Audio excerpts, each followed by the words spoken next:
Pablo. Nowadays they call me Pablo. Nowadays they call me Pablo.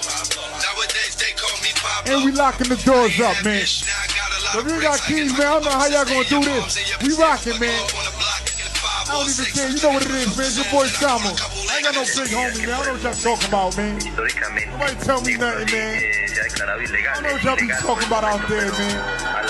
I don't know how y'all be living out there, man. The mayor is deciding he wants to meet with quote unquote drill, the New York drill scene, and he wants them to stop showing guns in their music videos. Right? Is that something that's gonna do something with the violence in the city? Or of course not. Like I feel like it's some type of like yeah, man. No, it's not taking the guns out the music videos. The music, drill music is like it's just facilitating what's already happening at a much faster rate. It's allowing people to get money and attention for dissing and dissing people and talking about smoking ops and all that. That's really what drill is about. Like there was gangster music when I was growing up, you know what I'm saying? We had Big Pac and all of that, Ice Cube, everybody talking about their gangster shit. But now it's just like I'm ops popping, like, catching these drops. It's different. I think it's a difference. Right, there's I think it's a difference because at the end of the day, most of them people weren't really what they rapped about. They were rapping about the people that they knew that was like that. They were entertainers, right? But these days, see, we had Chicago show us that if you are really like that and you make music, you can get a good following. It's a recipe. You feel me? But you gotta really be able to talk about your enemy disrespectfully. That way these YouTubers could talk about it. These motherfucking bloggers could talk about it. Oh, this crew got beef with this crew, and they're behind this guy, and this crew is behind this guy, and 3 of their guys just died, and he just talked about smoking the ops, talking about all 3 of them in his rap.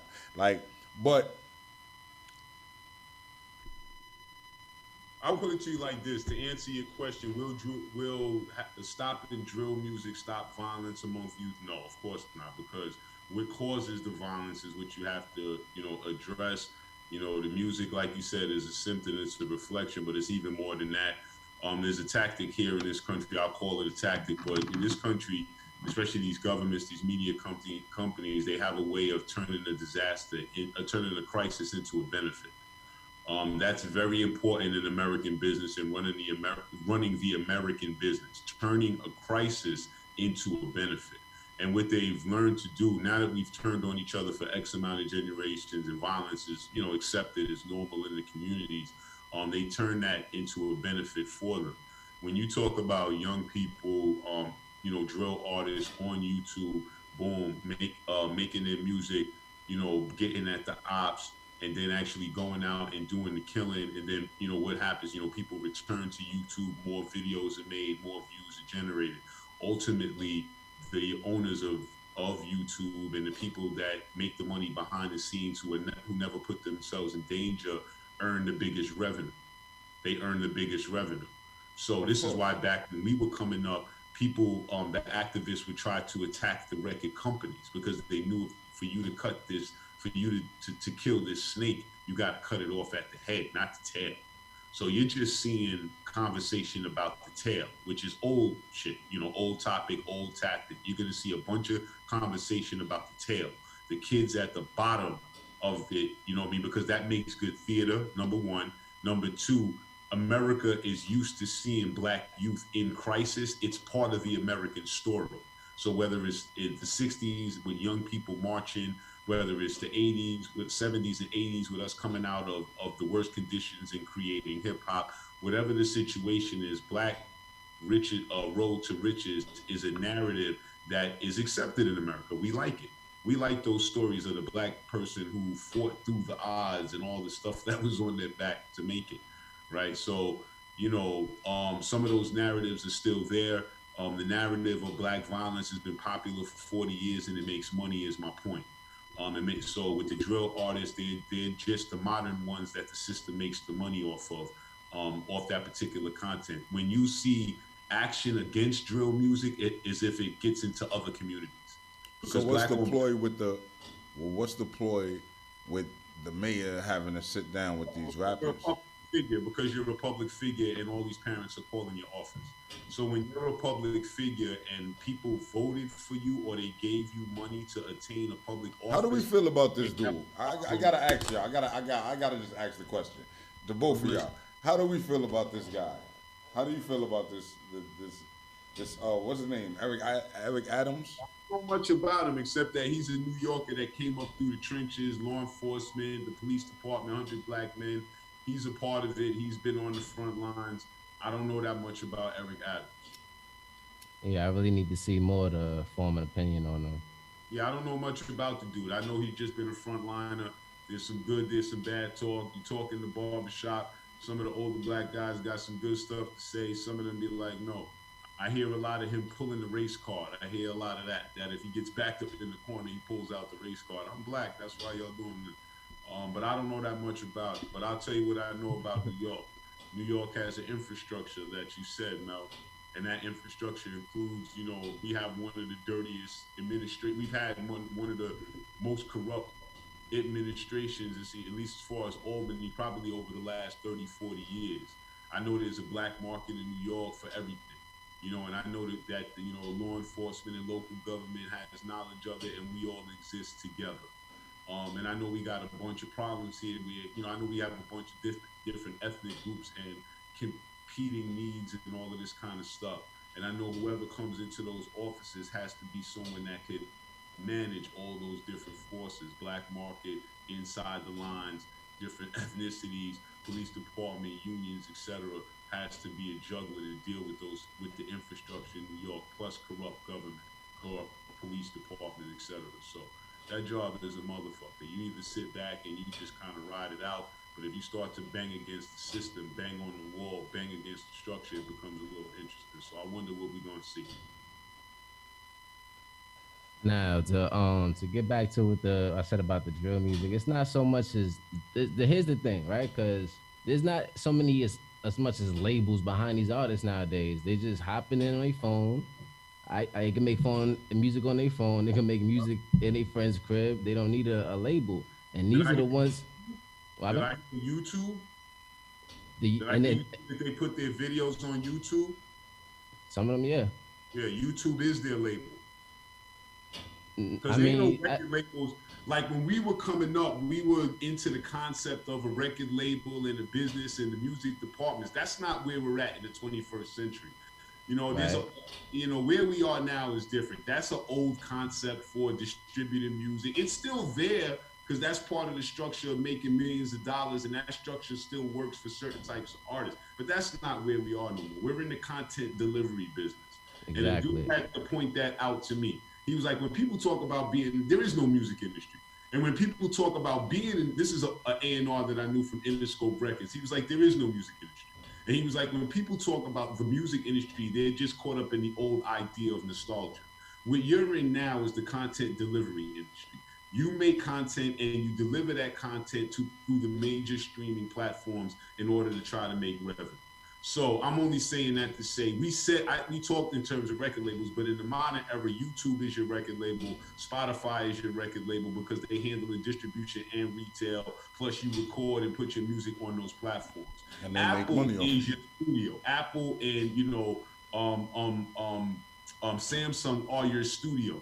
And some of the other big technology companies that can produce that technical gear that can get your music off the ground on a mobile phone or on the run. Those are your studios now. So yeah, my point is, the record labels don't exist like they used to for most of us. There's a whole other system that's in place in the 21st century. But you still have to, now you have less options because there aren't two YouTubes. You understand? There's only one. There aren't two Apples. There's only one Apple. Right. So if you decide to go into Apple Tech, you're on Apple. Samsung, Android may be a little different. They play with other tech companies, but my point is your options are even less. My brother, there's only one Facebook. So if you get banned from Facebook, and that means you're banned from Instagram, your distribution to the world from your hand is cut off, and there's nowhere else on that level for you to go. So the world really of entertainment that's kind of crazy. Has become more restrictive than when we were coming up. Be an artist and get your ass kicked out of the Google system, because Google owns YouTube along with a bunch of other tech companies. So get your ass kicked out of the world on the Google level. You will not be distributing music very easily. And that, like I said, because that includes Google, the world's biggest search engine, and it includes YouTube and a bunch of other tech companies. Get on the wrong side of Google, and you're gonna see what this world is really about for the small man. All right, well, all right, I that's all true, and I understand that. I make music, so I know how it go. I feel so my point is more so to the fact that there's nobody pushing these people to make this music. They're doing this of their own volition. The popular drill rappers are breeding less popular drill rappers who are replicating the same shit that made the drill rappers popular. I can appreciate that, but I think I'm at the Google level. I don't give a fuck. But we ain't talking about Google. We talking about our community. But that's what's affected by the music. But that's what I'm saying. On the top level, that music is still gonna be there, or whatever takes its place, because it's popular and it's what's going on. So at the top level, y'all can keep doing it. My point is, we don't have to listen to it. We don't have to. Right. This is what I'm trying to get to. You know what I'm saying? So I'm trying to get to. We don't have to listen to it. Google ain't got shit to do with the fact that we support the shit. Nah. Well, I'm gonna keep it a buck. Who listens to this shit? Because I'm gonna keep it real with you. Before the shooting shit, I didn't know who that K-Flock dude was. Yo, the young kids, they jack, yo, bro, this is all they listen to. Right, but this is what I'm saying. It's the young niggas that's listening to them niggas. Yeah, I don't know who drill. You understand what I'm saying? Right. And they're not, just like anybody else that's young, when you're young, you're rebellious. So, right. And I can't, this is why I'm asking, like, do we fuck with this mayor nigga? Because this mayor nigga, all he did was make a bunch of motherfuckers popular that probably wasn't popular before sitting with the nigga. I mean, I didn't. Besides an old ass nigga like Mano, like why the fuck is Mano there? I didn't even look at the press conference because I know a parade when I see it, and I know what happens when those phone calls. This shit is propaganda, bro. Like at the end of the day, these young niggas is gonna do what young niggas do, right? Well, the problem is they parents was slacking. You feel me? And that's the blame. The blame is on them and on their parents. These young niggas is out here is turning into the young niggas in Chicago. Yo, we already said that, like, news propaganda. We already know that. We said that an hour ago. So whatever comes over that news channel is gonna have a slight to it. We already said that. That's a fact. So we don't have to with that press conference. But my whole point is, like, as far as this nigga, the Adams nigga, like, I feel like he just like niggas just should have a bad niggas should have a bad taste in their mouth with black politicians, bro. I think so too. Like we should have a bad I ain't been around that long, bro. And why do I gotta like? And I'm not from a city that got a lot of them. You understand what I'm saying? But I'm never surprised at that because this is a political structure. And if you're gonna play in this structure, you're gonna play according to the rules. You're not gonna come into the structure and do what you want to do. That's why, Mel, when you said earlier that there's an infrastructure, you hit it on the head. You don't come into an infrastructure and bang on the wall and it changes. You gotta play by the rules, or you get the fuck out of here.